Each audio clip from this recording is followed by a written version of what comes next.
You are tuned into Kids. In the pit.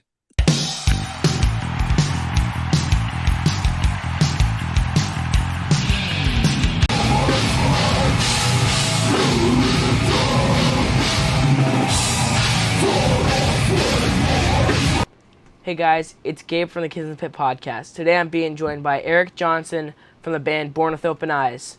Thanks for joining me. Thanks for having me. So, what do you do in Born with Open Eyes? I primarily play guitar. I do a decent chunk of the writing, and then I also do backup vocals. So, we're in your studio right now called Dark Prophet Audio. Tell us something about that. Been playing guitar and playing music as a guitarist for a really long time, and the entire time I've always tried to get my own ideas out. So I did a lot of self-recording. Still do a lot of self-recording, but the point was I more and more just became obsessed and really liked the process of recording and getting my own ideas down. So like maybe 3 years ago, 2023, I finally was like, you know what, I'm gonna start my own business and actually start trying to record and mix and master and do recordings for other bands besides myself. So it's been about 3 years of slowly building and acquiring gear and working on recording other bands. Sick. Yours being one of them. Yep. So you recorded. So first you recorded my band World of Chaos's latest EP, Erased from Existence, last year. Yeah, we did the drums. Yeah, the drums. And then the next one was my band Farm Machinery's EP, Blue Collar Death Metal. You recorded drums and mixed and mastered that. And then we just did a World of Chaos LP on drums. And then you're going to mix and master that. And I'm working on recording it, but I've been busy with shows and stuff like that, so. I get it. I've got. Yeah, no, the moment you got the files, we'll get that all mixed. Yep, for sure. Hopefully coming out soon. Yep. Okay, so how long has Born with Open Eyes been a band? Oof. It's since 2010. So longer than you've been alive. Damn. Yeah, I know. It sounds crazy. I was 16, and I started that band in high school. And we just kept on playing. We all mostly have full-time. We all have full-time jobs and are kind of busy. So it's kind of something we do on the side. Every Friday, have band practice. We have a show, and we all have that drive to write music and want to put it out and have others to hear it, and also for ourselves. I mean, it's nice to get done a project and be able to hear something back, and it's the art that you created. So. But yeah, it's been a really long time. The band has gone through quite a bit of changes throughout the years. At this point, I think I'm the only person who was there since 2010. But yeah, it's been a long time. Damn, that's crazy. Hopefully my bands can go that long, but we'll see what happens. I mean, I wanna, so. You're probably for certain going to still be in music. I mean, I will be in music, but I'm more saying like these two specific bands, because maybe I'll join other bands, and I don't know, but hopefully World of Chaos and Farm Machinery are still a thing. And so what, in 16 years, in 2042? No, wait, well, World of Chaos started in 2024, so it would be 2040. Only 2040. Only 2040. Yep. We're going to have to write that down and watch this video when 2040 hits. Yep. So where did Born with Open Eyes start, and do you still live there? Well, I mean, I used to live in Townsend, which is not too far from here. Yeah, familiar. Yeah, it started in 2010 in Townsend. Somehow my parents were okay with us having band practice in our living room. That's, wow. Well, they had an addition to the house. It was kind of like the old living room, but it was right where the front door was. So it was perfect for loadout, because it's like you go to load gear, and it was just we would back the truck all the way up to the front door and just haul everything in.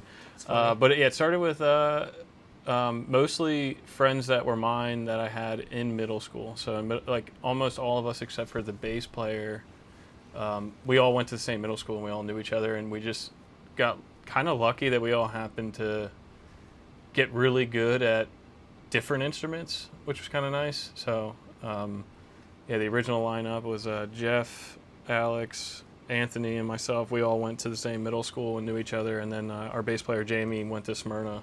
So we were all Townsend, Smyrna kind of area, and then yeah, now we're in Middletown, and half of us live in Newark. So we're all still based in Delaware, but a little bit northern. Cool. So I think you were talking about your other band earlier. Tell us about them. Yeah, so last year I joined a technical death metal band called Vivid Dark, and in that band I do the vocals, and I don't even play any guitar.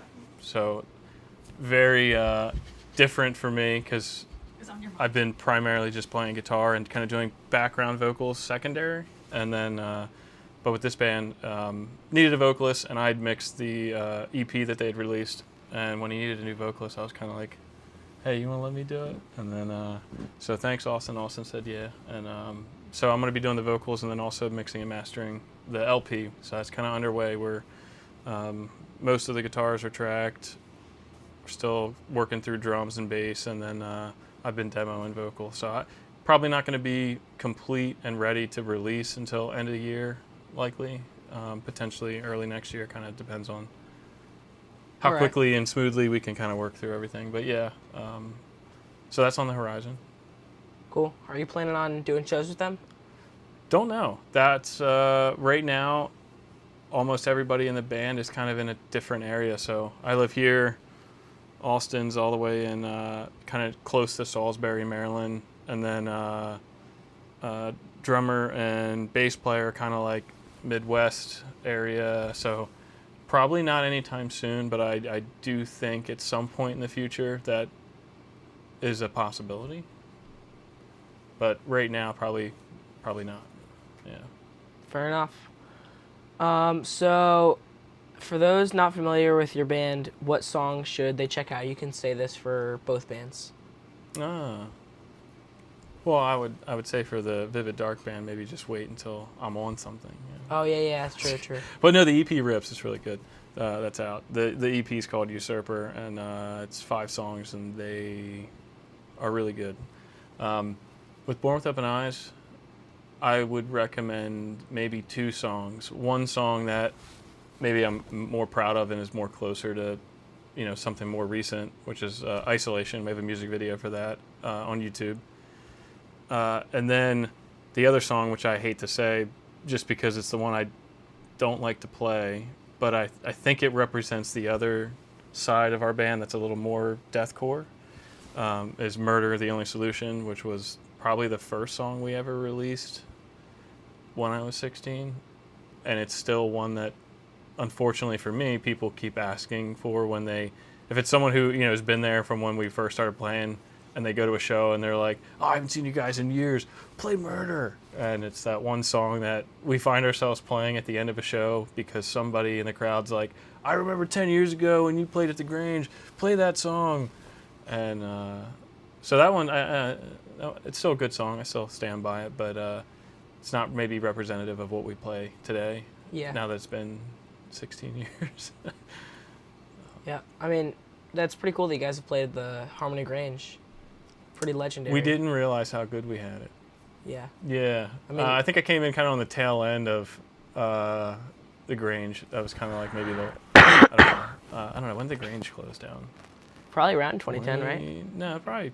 No, it was definitely after 2012, I would think. If you went. It was maybe. Oh, that's true, yeah. You went to a Bane show as a baby. I don't know, 2014 maybe? I don't know. Somewhere mid-2010s.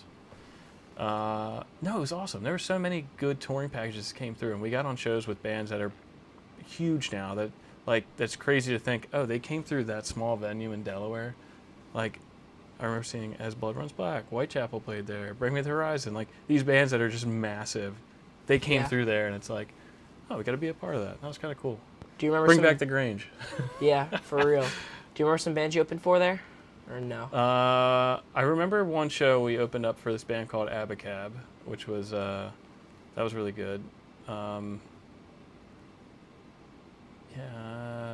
we played a lot there, but not maybe a ton of really big bands that I remember seeing and being super excited about. So we used to play there a lot. They used to do like in the summertime, they used to just have shows that would be a ton of local bands, but they'd be playing like every week. But yeah, probably the Abacab one was probably one of the bigger ones. Cool. Let's see. What is a band that your band has gotten to play with that you're proud to admit you've played with? Signs of the Swarm. We played a show, and that was maybe not crazy long ago, probably 2 or 3 years ago, in Baltimore. And that was a really good show. A lot of awesome bands, good turnout. It was at a venue we had never played at. So it was like everything was checking the box of like having a great time. Yeah, it was a good show. Probably that one. I think I was at Metro in Baltimore. Oh, we've been there. Yeah, we saw DRI there. Yeah, Metro. That's a cool venue. It's Yeah. a nice little spot. We I only wanna played play there there. that once, but I like that it was like meant to be a music venue that just so happened to have a tiny little bar rather than being a bar that then has music. It was kind of nice, like playing at a venue again that where the whole purpose of the venue is for live shows. So I like that. Yeah. Let's see. What was the first punk, hardcore, or metal show you went to, and how old were you? Punk, hardcore, metal. I guess I'd have to say it was a metal show. The first huge show I ever went to, maybe not even first huge show, probably one of the first shows I went to was a very large show that was Korn. And it was in an arena, and I have no idea where, but my friend Jeff, me and him were really into Korn, amongst some of our other friends as well. But I remember they had just released See You on the Other Side, and they had a tour that came through, and his mom took us to go see them, and I think I was in the 7th grade. I remember that album coming out and being like, that was like one of the first times I had been listening and really getting into a band and actually being there for them releasing an album. Because like previous to that, like all the music I listened to was stuff my older brothers listened to, or it was stuff my parents listened to, where it's like the band's already done and their whole discography is like already accessible. And this was like the first, like I really got into a band and I was like keeping up with them, and then they released a new album. And actually still, it's probably one of the bigger shows I've been to. I haven't really been to that many like shows in an arena, but that one I remember being like, oh my gosh, this is a thing. I want to do that. Yeah. Yeah, I used to really like Korn. Korn was really probably one of my earlier big influences and what made me buy a 7-string and start to go down the playing detuned guitars. Now you're up to 8, right? Yeah. I only very briefly owned a 7-string, which actually, funny enough, I bought off eBay, and it was signed by Korn. Again, I was super into Korn. And but it didn't play that well because it was like an Ibanez Geo. It was like the very it's probably the cheapest 7-string Ibanez you could ever buy, and so it really didn't play all that well. And I didn't know enough about guitars to know how to fix the neck being kind of bowed and all that. So I didn't play it much, and I sold it. And then with Born with Open Eyes, we played 6 strings for a long time, but it was detuned as if it was a 7-string. We just didn't have that higher string. And then 8 strings just started coming out. After the Burial was probably a really big influence, where they probably one of the first band I'd ever seen play an 8-string. I was like, what's that? And me and the other guitar player, Alex, at the time were like, well, we kind of want that. Putting these thicker strings on a 6-string is really not sounding the best. Like, do we go 7 or do we go 8? And like 8 strings just kind of came out. So I think it was around 2010, 2011, I bought my first 8-string and pretty much went from playing 6-string regularly right to 8-string. Yeah. And haven't looked back. Yeah. Farm machinery goes really low, but we just don't use 7s because I don't think we even use the high, well, I guess in our case, like a high A string, because it's... Or I guess the lower E. Yeah. Or the higher, sorry. Higher I guess you could say E, but it's not tuned to E, of course. Yeah. But we don't even use that string because we're just all It's chugging. just chunking, yeah. Yeah. Well, that's where the only other reason that you would get a 7 or an 8 is for the scale length. So Yeah. it's very common for 7 strings to start having a bigger scale length than 8 Yeah. strings. It's kind of, you can't really do anything other than at least 27 inch. But yeah, they sell baritone 6 Yeah, strings. we That if do- you're only gonna So play those. Yeah, get a baritone. So our guitarist David, he uses a baritone, and I don't use a baritone, but I'm gonna start using it because I know it'll sound better. What are you tuning to? So Is it drop A or A? the EP was drop A. Now we're in drop G sharp. If you're already there, yeah. So basically, we started. Our first show was in drop C. Then I was like, this is not heavy enough. So every show you're just let's like, go to drop B. Go one more. Yeah. So we did drop G until probably like, we did drop B, and like our first show in drop A was in May, and then we've been doing that like ever since. But I kind of wanted to do drop G, so me and David tuned down to that, but I was like, okay, this is a little bit too low, so we now like decided on G sharp. Split the I don't difference, think yeah. we'll go below G sharp, but Bog uses like F standard, which is crazy. But are they playing on an 8-string or something, or a Nope. 7-string? No, 6 just strings. still on a 6-string? Just huge baritones, probably 28 and a half, 29 scale length. I don't even know. No, it's probably 27 or 28. I mean, you can get away with it on 20. Yeah. Well, so 27, they go between 28. drop G and drop F, which is kind of weird, because like you drop the D, like you can't They're drop. dropping the whole thing. They're not going from standard to drop. They're actually just. But they're the doing whole thing. drop G and F standard. Like it would make a lot more sense to go drop F and G standard, Absolutely. So, any non-guitarists have no idea what we're talking about. No. But, Well, maybe. Have you seen them play live? yeah, Did they swap guitars, or did they actually sit there and tune? they swap guitars. I mean, Bog is pretty big, so they travel with like Multiple. 2 or 3 guitars each. Yeah. So, yep. Let's see, where are we? What is your favorite place you've toured in?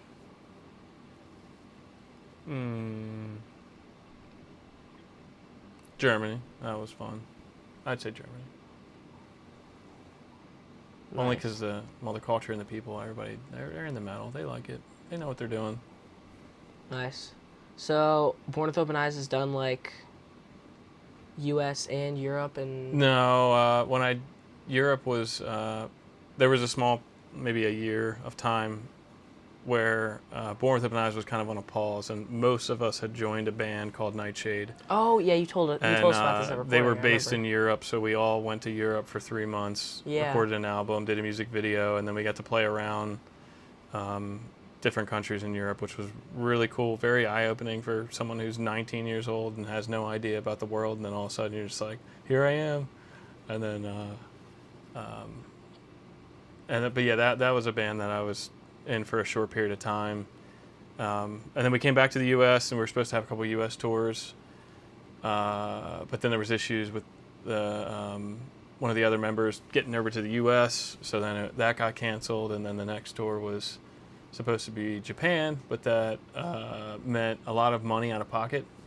Yeah. Just could not afford being like constantly traveling places. Like all the money I had went to getting over there the first time in Europe and doing all that. By the time I got home, I didn't have any money, and I was like, I can't afford plane tickets to Japan. Yeah, I remember you telling me about that now. So all the stuff with Born with Open Eyes has all been more regional, just kind of local, and it's all, when we have time and we're able to squeeze it in, we play shows in PA, New Jersey, Maryland, anything kind of in and around.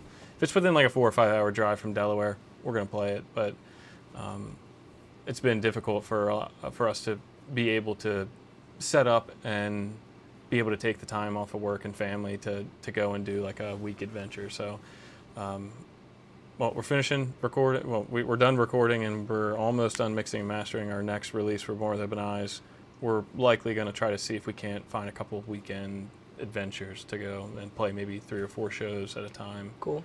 Yeah. That's more likely to fit in with our home life. Yeah. Farm Machinery this weekend is going up to New England.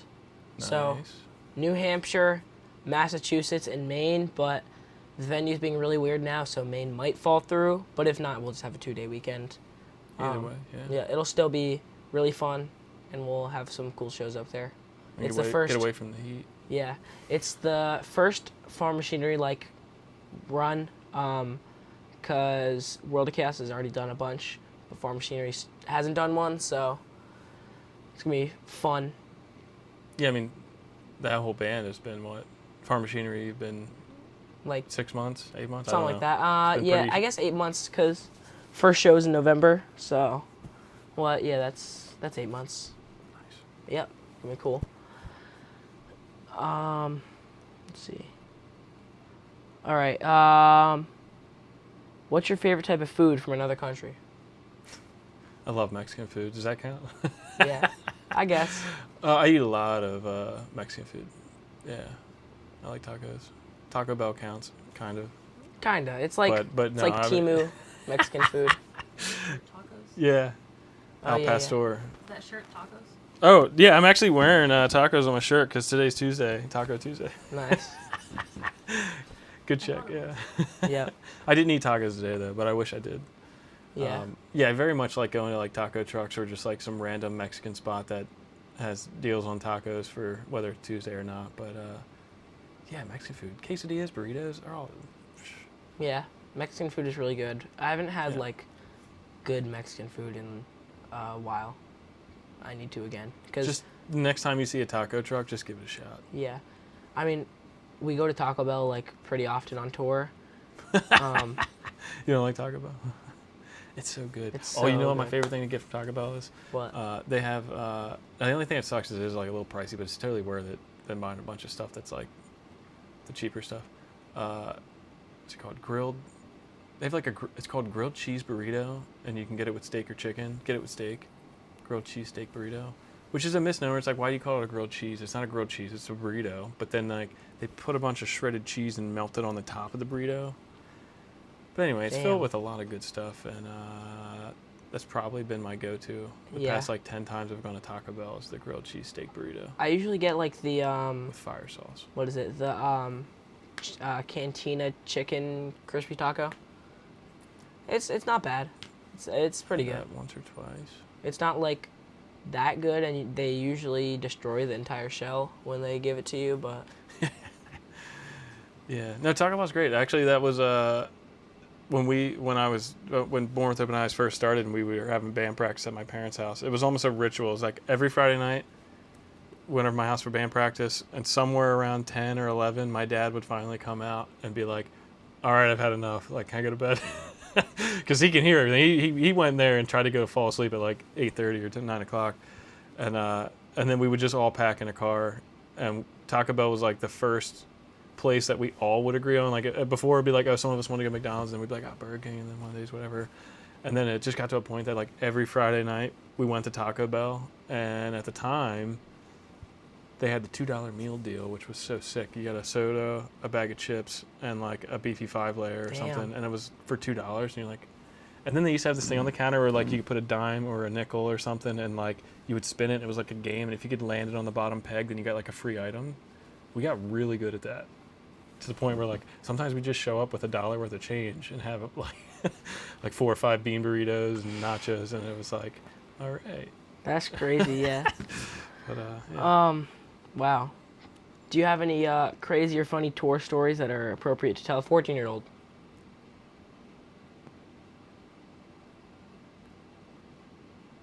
I don't know that I have any funny.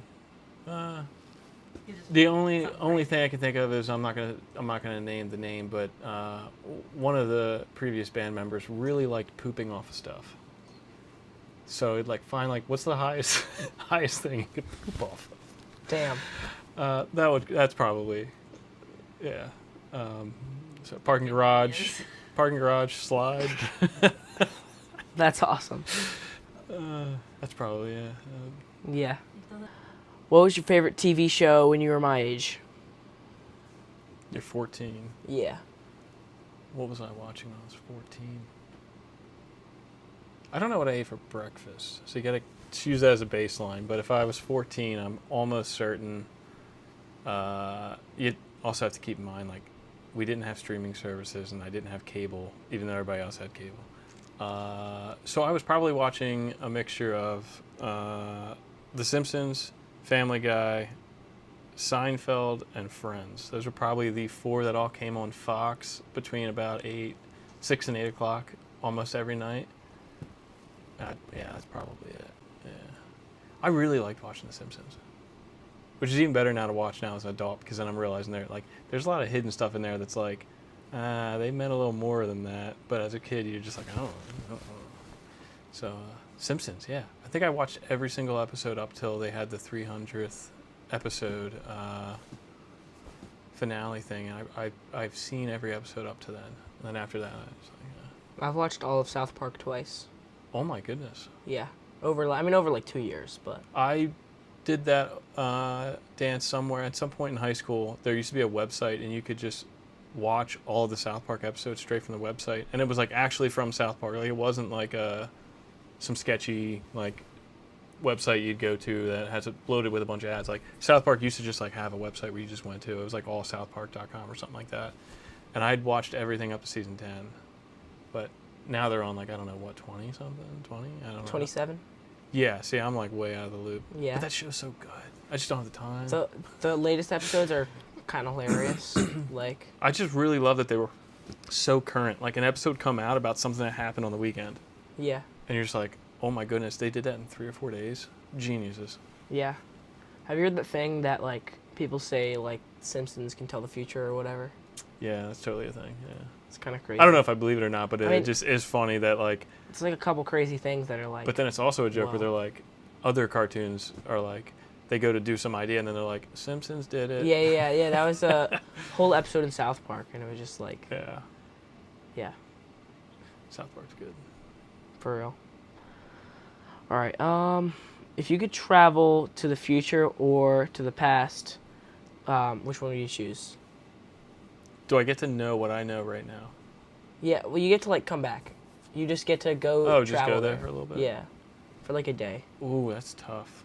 I see two ends of it. It's like, well, if you go in the past, you already like know what happened. So like, that's you can go kinda before nice. you're born. Yeah. And then, but then if you go to the future, you could like figure out something that then helps you in the present. Yeah. I might have to be like, I don't have to put my dad hat on. I would go to the future, find out what companies are massive giants so that I knew where to put my retirement investments. I know that sounds really lame, but like, I don't want to have to think about it. Yeah. Like if I already know that that's going to like So just be the one to hit. See the companies now and see which ones go up, and then just invest like a ton way of too money. much in them, yeah. Yeah. Yeah, just put it all in that. Unless it was a dream and then it crashes. Don't. No, maybe I wouldn't put it all in that. But Yeah. I would either do that or the alternative, if I went back to time, I do think it would be interesting to go back in time and actually get to see like secondhand of like how my parents were in high school. Just because I think it would be really funny and also just interesting to give me a little bit of perspective of like, this is where you are now and I know you as like my parents, but like, That's true. what were you like to hang out with in high school? That would be, yeah, that would be pretty cool. Yeah. What would you choose? I don't even know. Probably go to the past and be able to see like some band that is like that I love that is really big now in like a tiny room. Like who? I don't even know. Cannibal Corpse in like a basement would be sick. You know, it'd be really cool What? to see Cannibal Corpse like in Ace Ventura. Oh damn. That would be cool. Yeah. Then you could be like in the movie. Yeah. And then you come back. That'd be and you're like, sick. that was me. Yeah. So I mean. But then yeah, again, something like that. Or a band that like I didn't get to see. uh, I don't know. Be- yeah. a non-arena. I mean, I haven't seen Slayer, and I don't know if I will it. I'll try. I want Dude. to at one of the arenas, but like. Tell me how lame this is. All right, so Slayer is by far one of my favorite. Well, not now. I wouldn't say I listen to him that much now. Still love him, respect him.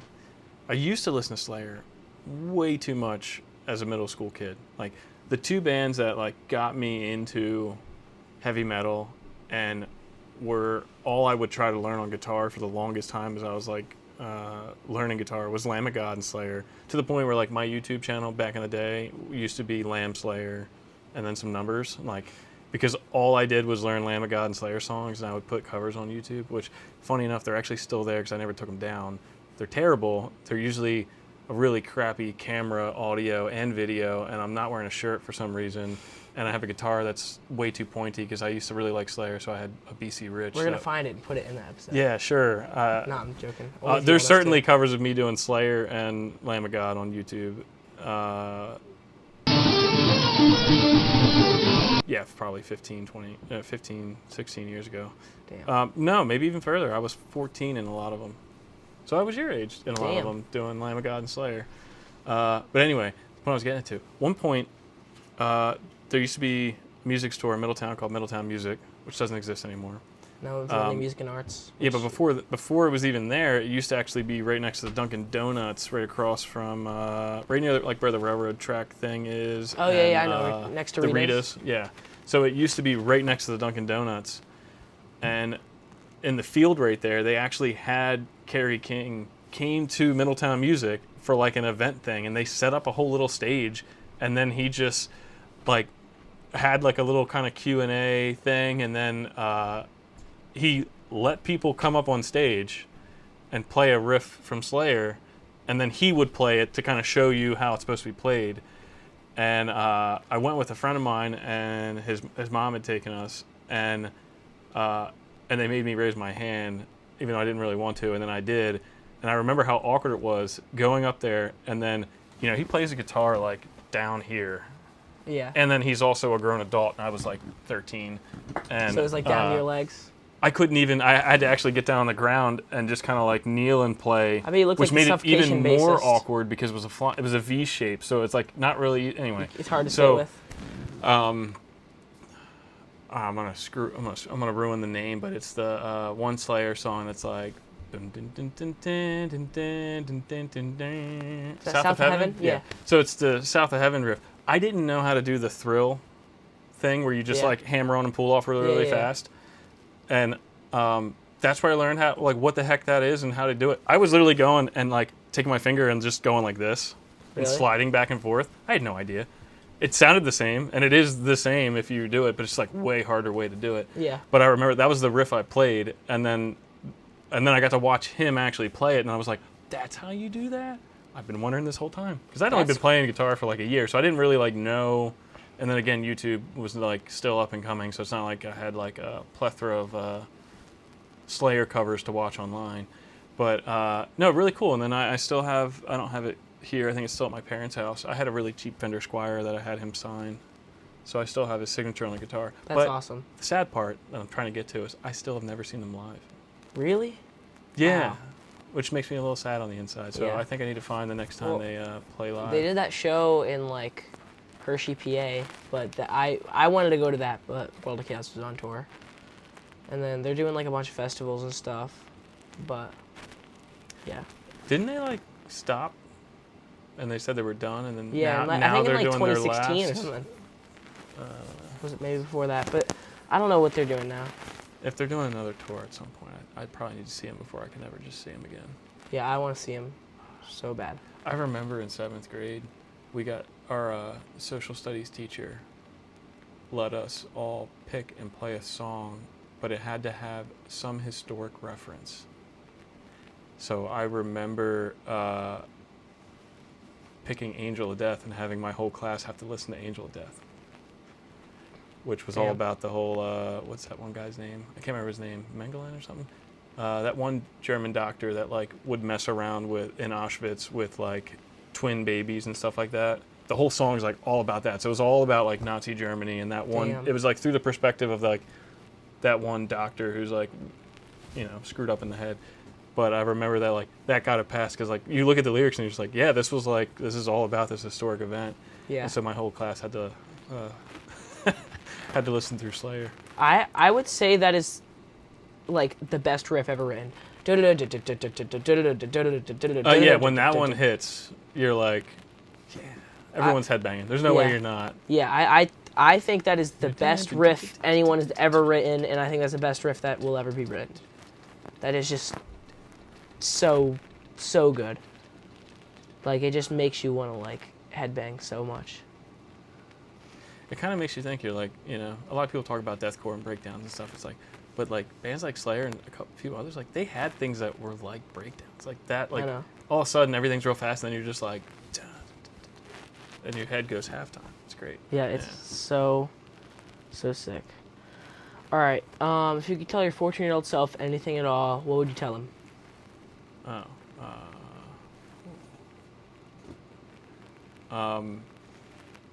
Probably learn how to record way sooner. Yeah. I feel like with Born with Open Eyes, it was a lot of not having the money or being willing to spend the money to ever go to a studio. But then I never thought in my head that I could just figure this stuff out. And so I feel like a lot of why we weren't able or didn't release music sooner was because of our own inability to either know enough to feel comfortable to release it ourselves by doing everything ourselves, or just willing to spend the money. So I would either just say, save up and spend money because it's worth it to get your songs out there as soon as possible, rather than sit on them and take too long. Yeah. That's probably what I would say. Which is one thing I really appreciate about you guys, because you guys will like come up with something and then you're like, oh, we want to record this, and then like you're prioritizing actually getting a recording and like just saying this is us at this point in time, and then you just keep going when we practice, rather than like sitting on it. Yeah, when we practice, I usually have I have two mics set up. I'll just have like one overhead for the drums. Like, it doesn't sound good, but you can understand you're just trying to it. demo. And then I have one mic on my like guitar cab, or I'll go directly out on the head. And when we have a song, like, or half a song, we can just record it. And if we want to take a break for the day and be like, I don't know where else to go with this for today, we can just record it and pack it up, and then go back to it the next time we jam. Also, something like about me, I'm so bad at remembering riffs. Like, there's a couple times I'll make a really sick riff, then 15 seconds later we'll be jamming and I'll be like, wait, what is it again? And I lose it forever. Exactly the same way. So and whenever it's gotten to the point now that I have to either take a video. Yeah, that's what I've been doing. Or now what I do is I use Guitar Pro a ton, because that way I don't have to then like kind of figure out. Even on a video, sometimes I'm like, what did I do? Because if I don't play it slow, then it's just like, But I use Guitar Pro a ton because I will forget. Even stuff that I've already like played a ton, like older Born with Open Eyes songs that we've already released and we used to play live. So there's a lot of riffs I just forget. And hearing it isn't enough, because I hear it in my head. I know the riff, but like, my memory is like, if I don't play the riff like once a month or something, like it's just gonna get lost and something else is gonna fill that spot. Yeah, for sure. Yeah. But yeah, I make sure to record my riffs like immediately when I'm done writing them. I'm like, no, don't even play a drum beat to that. Yeah, I'm gonna lose this. You're like, this is sick. Record. Yeah. No, that's the way to do it, man. Yeah. All right. Well, anything else to add before we wrap it up? No, I just shameless plugs. Born with Open Eyes. We got our next album coming out. It's almost done mixing and mastering, so I'd probably estimate late fall. And then Vivid Dark, go check them out. Probably an early next year release. And then studio stuff. You need anybody to mix and master, or you need to record drums or whatever, like, hit me up, Dark Prophet Audio. You can message me directly or on there. Like, just let me know. It sounds good. Listen to Blue Collar Death Metal, Erased from Existence, and sometime soon it'll be Death Machine will be out, and you'll be able to hear what it sounds like. Cool. All right. Well, thanks to Eric for joining me today, and thanks to all you for watching and listening. Please subscribe to my YouTube channel and follow me on Spotify and other streaming platforms. Until next week, bye.